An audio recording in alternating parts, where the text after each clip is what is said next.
నిస్వార్థంగా ఎటువంటి స్వార్థం లేకుండా ఇప్పుడు మన యొక్క మన నియోజకవర్గం అభివృద్ధి కోసం ఇప్పుడు మేము పాటుపడేది కాబట్టి తప్పకుండా నా దృష్టితో ముఖ్యంగా నా హిందూపురాన్ని అభివృద్ధి చేయడం మీద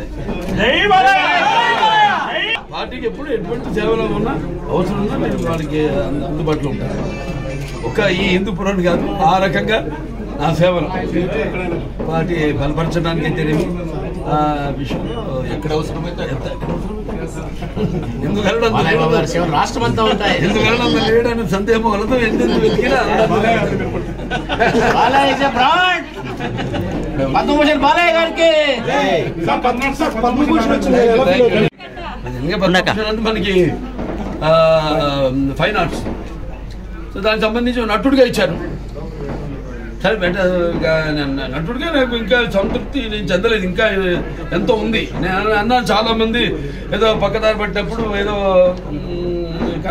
కనుమరుగు అవుతున్నప్పుడు అప్పుడు ఏదో కొంచెం ట్రాక్ మార్చడం క్యారెక్టర్ ఆర్టిస్టులుగా కానీ అలా లేదు. ఇది నేను 4వ హిట్ నా ప్రేక్షక దేవుళ్ళు నా అభిమానులు అయితే నాకు ఇవ్వడం ఇంకా నాలో కసిని పెంచింది.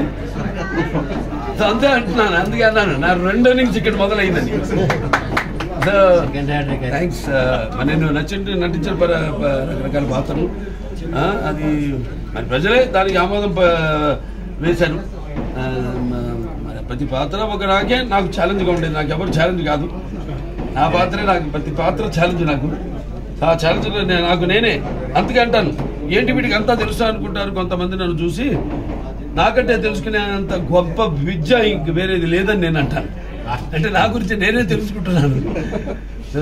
ఎప్పుడు మనిషి ఒక దాంతో ఒక స్థాయితో తృప్తి పడటం కాదు, ఆ పైన ఇంకా ఇస్తున్నారు అవకాశం, దాన్ని ఇంకా ఎలా మనల్ని మనం పదును పెట్టుకోవాలి అన్న ఒక తపన ఉండాలి.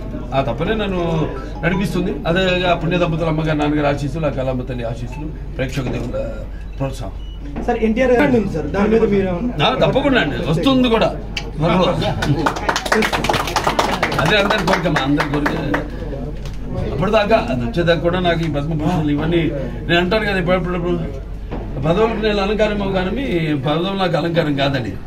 రామారావుకి భారతరత్న వచ్చే వరకు అది రావాలని వస్తుంది తప్పకుండా, అది అలాగే ఉంటుంది. ఆఖరి